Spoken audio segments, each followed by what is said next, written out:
second débat de la soirée, un débat auquel vous pouvez toujours évidemment participer via les réseaux sociaux. Un cessez-le-feu a été conclu au Yémen ce mardi.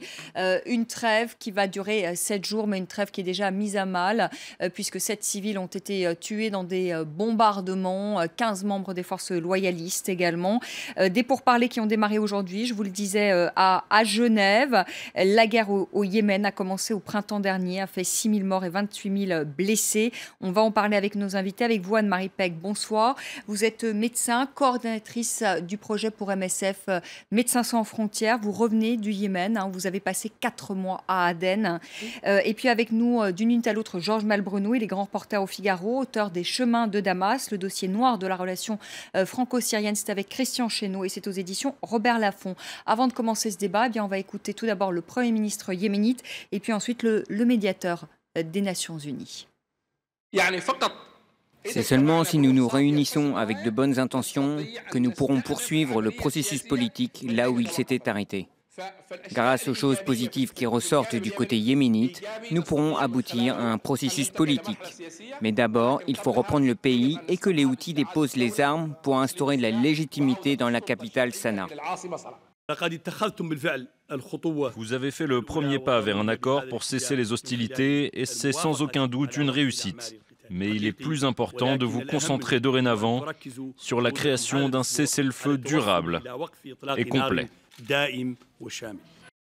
Anne-Marie Pegg, à chaque fois qu'on parle de la guerre au Yémen, on parle de géopolitique, de la guerre. Et on va en parler ce soir encore entre l'Arabie saoudite et l'Iran, parce qu'une guerre par procuration se joue sur ce terrain-là.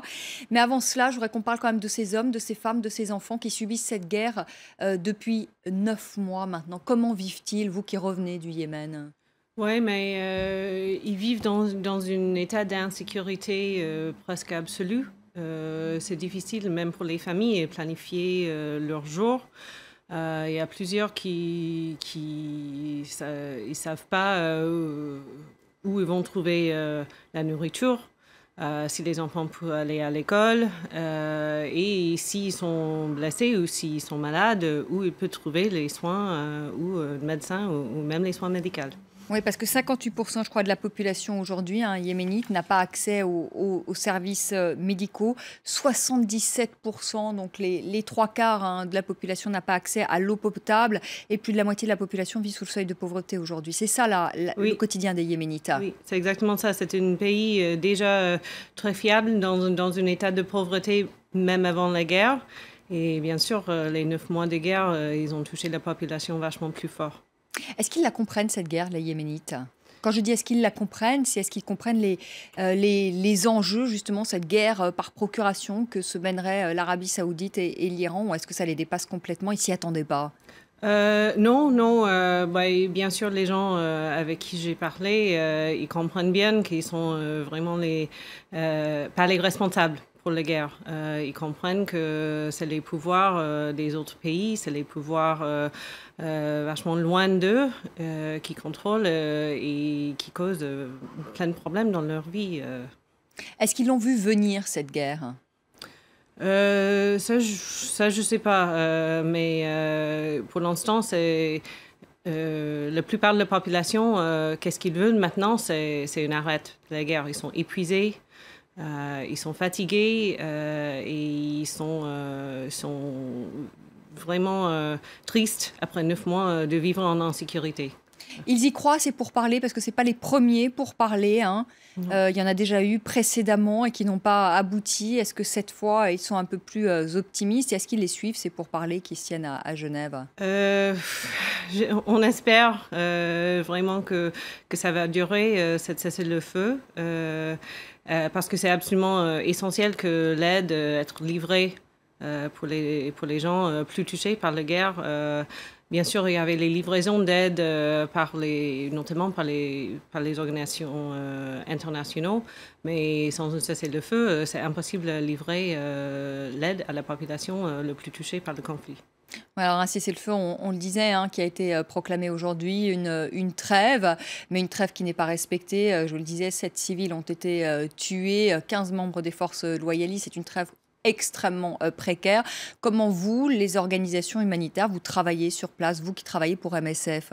Dans quelles conditions? Aussi dans les conditions insécurité, mais heureusement, on a une position plus forte que le reste de la population. On habite dans une structure un peu plus dure et on a un accès aux groupes différents pour assurer que notre activité continue. Mais bien sûr, surtout dans le sud où j'étais, c'est une situation très précaire aussi. Il n'y a pas beaucoup de sécurité. Il y a plein de groupes. Il y a une manque de sécurité, même après la fin de la guerre ouverte à Aden. Il y a un manque de sécurité dans la ville. Et il y a les groupes différents, voire criminels, voire extrémistes, qui montent leur puissance et qui montent leur pouvoir dans la ville. Il y a plusieurs factions en fait avec lesquelles vous êtes en contact. Oui, c'est ça. Donc c'est très difficile finalement de différencier en fait les groupes, c'est-à-dire qu'il y en a plusieurs et c'est compliqué de négocier. Hein. Oui, et c'est quelque chose qui évolue presque continuellement aussi. Donc pour nous, c'est essentiel qu'on continue d'avoir le contact avec les groupes. C'est essentiel qu'on continue d'avoir une visibilité de notre activité, qu'on reste essentiel, efficace et qu'on au moins on a une activité qui est bien adaptée pour les besoins de la population, même si on ne peut pas gérer. Quels sont les besoins aujourd'hui de la population? Presque tous. Voilà. Nourriture, eau, médicaments? Oui, nourriture, eau, médicaments. Ils ont besoin de les écoles qui fonctionnent. Ils ont vraiment l'infrastructure du pays qui était déjà très faible avant de la guerre. Il y a les dommages physiquement pour les structures comme les écoles et comme les hôpitaux. Il y a un manque de personnel aussi. Il y a, comme vous avez dit, il y a un taux de mortalité qui était assez haut, mais aussi il y a les gens qui s'enfuient du pays. Et c'est un manque de personnel aussi formé pour continuer les activités pour le pays. Est-ce que vous avez le sentiment que c'est une guerre oubliée, ce conflit au Yémen? Georges Malbruno, rentrez, oui. Georges Malbruno. Il y a eu des petits soucis avec les embouteillages. Merci d'être avec nous, grand reporter au Figaro. Je le disais tout à l'heure, auteur des Chemins de Damas avec Christian Chesneau. Est-ce que vous avez... merci Georges Malbruno de nous rejoindre. Donc on en parle de cette guerre au Yémen. On a vu avec Anne-Marie Pegg tout le volet humanitaire, parce que finalement on parle toujours de géopolitique justement, et on oublie un peu de parler des hommes, des femmes et des enfants qui souffrent. Je le rappelle à nos téléspectateurs, c'est 6 000 morts, c'est 28 000 personnes blessées, sans compter toutes ces personnes déplacées. Georges Malbruno, il y a des pourparlers aujourd'hui à Genève. Est-ce que vous y croyez à ces pourparlers? Parce qu'il y en a déjà eu par le passé. Alors effectivement, il y a eu des tentatives infructueuses dans le passé, ces derniers mois. Cette fois-ci, on peut peut-être être raisonnablement optimiste dans la mesure où chaque camp a été incapable de remporter face à l'autre camp. Les Houthis ont pris Sanaa en septembre 2014, ont avancé ensuite vers le sud, ont conquis Aden, mais ont dû reculer ces derniers mois d'Aden et de 5 autres provinces. Et aujourd'hui, le front est quasiment gelé. On nous annonçait, la coalition arabe, une reprise de la ville de Taïz, là où les combats sont concentrés actuellement. Finalement, cette reprise ne se fait pas. Sanaa reste conquise par les Houthis. On voit bien que d'ailleurs, cet après-midi, on interrogeait le ministre saoudien des Affaires étrangères, Adel Jouber, qui nous disait qu'il n'y a pas de solution militaire à la crise. Donc, il y a peut-être eu un espoir que, eh bien, faute de solution militaire, ce soit la diplomatie qui enfin reprenne le dessus, parce que, encore une fois, je vous le répète, chaque camp est incapable de remporter une victoire sur l'autre. Alors, ça va être très difficile parce que les Saoudiens ont des exigences, la sécurité à leur flanc sud, les Houthis ont des exigences également, l'Iran probablement a des exigences à l'égard des Houthis, mais je crois qu'il y a, hélas, on peut peut-être le regretter, parce qu'une petite lueur d'espoir, sachant donc qu'il y a une espèce de statu quo et qu'en parallèle, il y a cette situation humanitaire dont vous avez dû parler, qui est catastrophique, et avec un risque aussi de voir Al-Qaïda et Daesh en profiter. Alors, justement, est-ce que c'est le cas, justement? Est-ce que... Aden, déjà, oui, si absolument. MSF est sur voilà. place, peut témoigner plus que moi, mais il y a eu des attentats, il y a eu le gouverneur d'Aden qui a été assassiné. Donc, si vous voulez, il y a eu une prise en compte, y compris de la part des Saoudiens, qui jusqu'à maintenant étaient assez hésitants, qui ne frappent pas encore les positions d'Al-Qaïda et de Daesh, notamment dans la province de Mukalla. Les Émiriens, eux, qui sont en pointe également, eux, comme ils sont farouchement anti-islamistes, eh bien, se sont rendus compte du danger qui est extrêmement grand. Les Français, les Américains aussi en coulisses disent aux Saoudiens, attention, attention, on a libéré Aden des Houthis, c'est très bien, mais si c'est pour ensuite avoir des drapeaux de Daesh, des drapeaux noirs dans une ville libérée, quel sera le gain? Alors justement, vous pouvez peut-être justement nous apporter votre témoignage. Anne-Marie Pecq, vous qui avez été 4 mois à Aden, est-ce que vous avez vu justement l'organisation de l'État islamique à Aden ou Al-Qaïda? Oui, bien sûr, on a noté l'augmentation du présence pour les groupes extrémistes, soit Al-Qaïda, soit Daesh. C'est vraiment clair. Et qu'est-ce qu'on a vu aussi, c'est le manque de sécurité dans la ville et le fait que, bien sûr, Aden était libéré après, mais le manque total de sécurité, le manque de support pour les services de sécurité dans la ville d'Aden, ça a laissé un espace pour une augmentation de pouvoir, une augmentation de présence pour les groupes comme ça. Il n'y avait pas de support pour les services de sécurité pour mettre en place leur propre boulot, pas de support financier, pas de support matériel. Et le résultat, c'est malheureusement, bien sûr, c'est une Aden libérée, mais c'est une Aden dans un état très précaire et dans un état pas plus... Vous les avez vus, ces drapeaux noirs, oui? Oui. Il y a cette question, Georges Malbruno. Comment envisager qu'il y ait 2 Arabies saoudites, une qui patauge dans le sang au Yémen et une qui va sauver le monde du terrorisme? On le rappelle à nos téléspectateurs, l'Arabie saoudite a annoncé aujourd'hui la mise sur pied d'une grande coalition qui comprend 34 pays pour lutter contre le terrorisme. Alors la question qu'on se pose, c'est est-ce que cette coalition est-ce que l'Arabie va se désengager du Yémen pour se focaliser sur cette lutte contre le terrorisme, ou au contraire, est-ce qu'elle va se servir de cette nouvelle coalition pour encore plus s'engager au Yémen et frapper encore plus fort? Je crois que l'Arabie saoudite, comme je vous le disais, au Yémen, ne croit plus à une solution militaire. D'où les pourparlers qui se tiennent en Suisse. Voilà.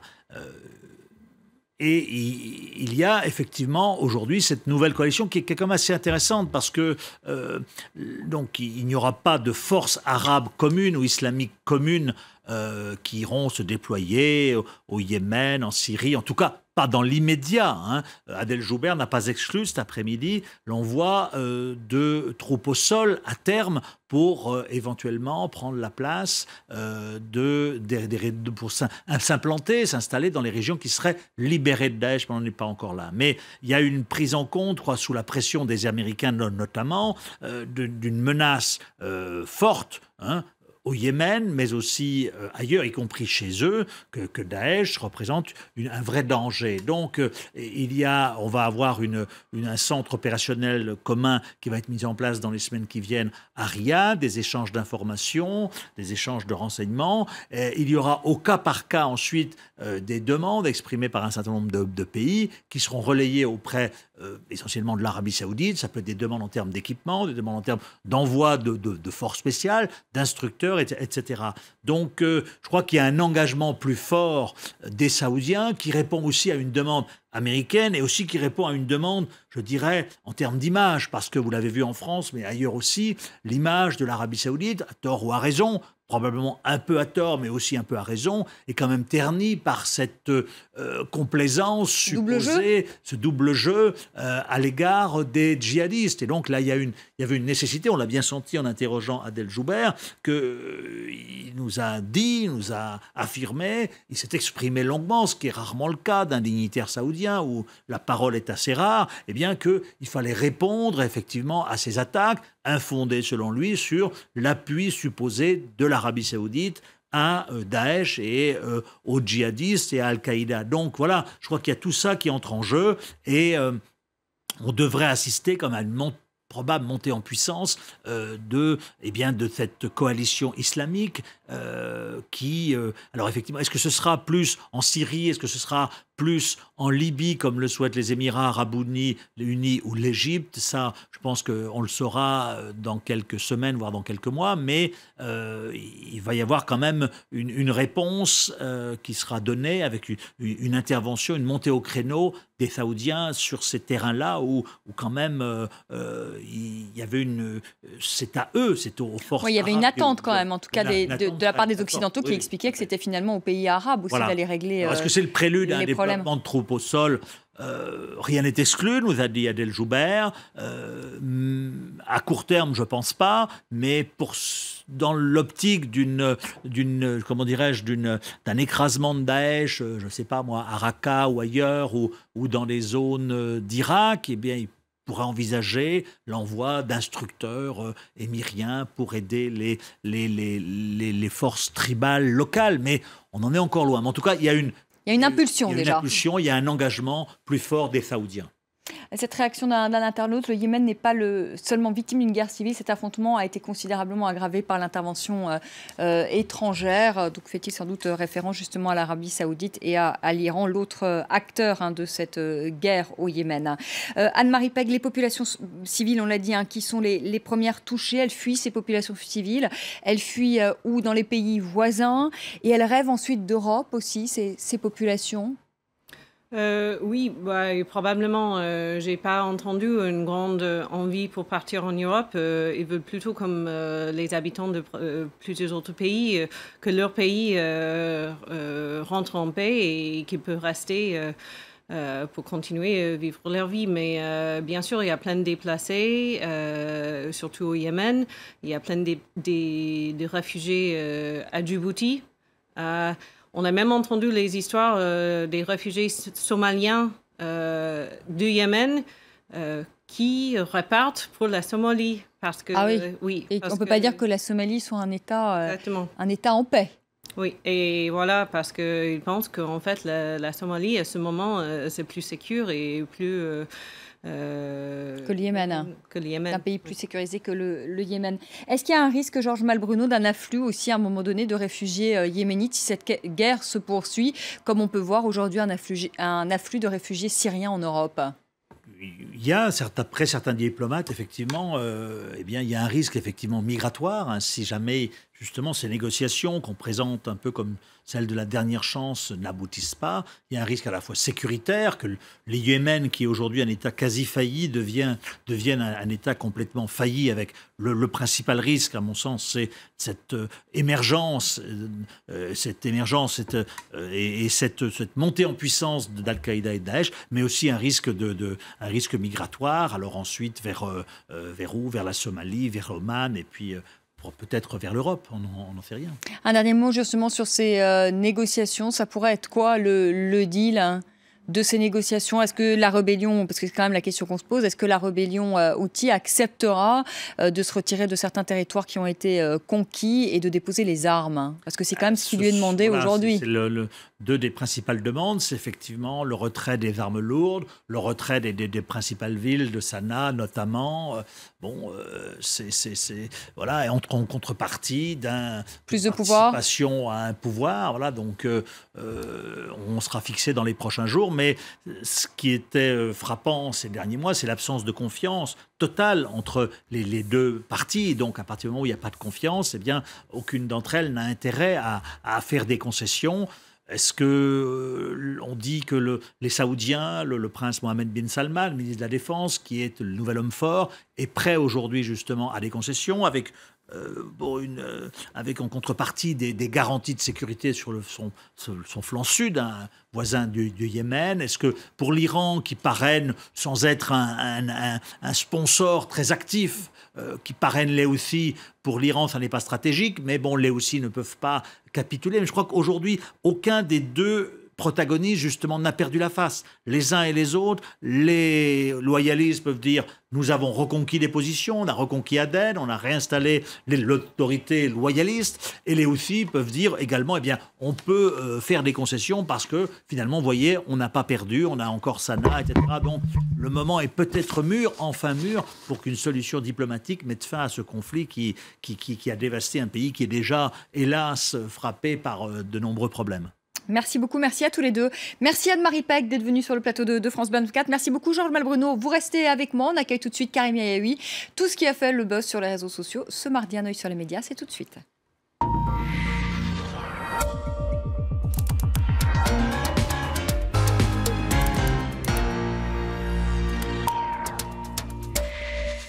Bonsoir Karim. Bonsoir à tous. Et on commence avec le Burundi où la situation est plus que préoccupante. C'est vrai qu'il y a pas mal d'articles qui tirent la sonnette d'alarme, notamment du côté de Vice News. Alors c'est vrai que le pays traverse une zone de turbulence depuis déjà plusieurs mois, mais ces derniers jours, ces dernières semaines ont été particulièrement violentes. Avec ce titre sur le site de Vice, le Burundi pourrait retourner en enfer. En réalité, la formule est de Samantha Power, l'ambassadrice américaine à l'ONU. Elle est connue notamment pour un livre qui s'appelle Problem from Hell, qui abordait l'inaction américaine dans les régions où ont lieu des génocides et évidemment dans tous les esprits le Rwanda il y a 21 ans. Cet article souligne qu'il y a de quoi s'inquiéter parce que ces dernières actions violentes ont été des actions organisées, notamment contre 3 bases de l'armée. Du côté du monde, on trouve cette même inquiétude, un bain de sang à huis clos, un article à lire sur le site du Monde, qui explique qu'on est bien loin des manifestations pacifiques, entre guillemets, d'il y a quelques semaines, contre le 3e mandat de Nkurunziza. Cette fois-ci, la violence a atteint des proportions inédites. Et même sur ce site internet, celui de la radio des Nations Unies, le haut-commissaire aux droits de l'homme de l'ONU évoque le spectre de la guerre civile qui se rapproche. Et pour rajouter un peu plus de tension, le site de RFI s'arrête un instant sur cette polémique autour d'allégations d'un soutien de Kigali dans ces violences. En cause, en particulier, un rapport d'une ONG qui s'appelle Refugees International, qui a publié ce lundi, ce 14 décembre, un rapport qui dénonce l'enrôlement de civils burundais dans un camp qui se trouve dans le sud-est du Rwanda. Évidemment, si ça se confirme, ça ne pourrait qu'envenimer les choses. Sur les réseaux sociaux, sur Twitter notamment, l'inquiétude est palpable. Il y a beaucoup d'internautes comme William qui explique que si personne ne bouge, le Burundi va devenir le Rwanda de notre époque. Il faut enrayer ce conflit pendant que c'est encore possible. Même cri d'alarme lancé ici sur ce compte Twitter, celui de Jay, SOS Burundi. Il faut trouver une solution. Évidemment, il rend hommage aux morts, politiciens inconscients qui jouent avec la vie des gens. Évidemment, certains pointent du doigt la responsabilité de Pierre Nkurunziza, comme ici sur ce site internet qui s'appelle lespunaises.info. Et puis cette volonté d'aller vers une accalmie, eh bien, si on compte sur la médiation ougandaise, eh bien, du côté du site des RFI, on est plutôt sceptique. La lente médiation ougandaise, clairement, la tonalité n'est pas à l'optimisme. En France, les médias reviennent sur leur propre emballement concernant ce professeur qui avait affirmé être victime d'une agression, ce qui était totalement faux. Alors c'est vrai qu'on en a beaucoup parlé, il y a eu beaucoup de réactions sur les réseaux sociaux, beaucoup d'articles hier sur cette agression fictive, imaginaire à Aubervilliers. Le professeur a été suspendu.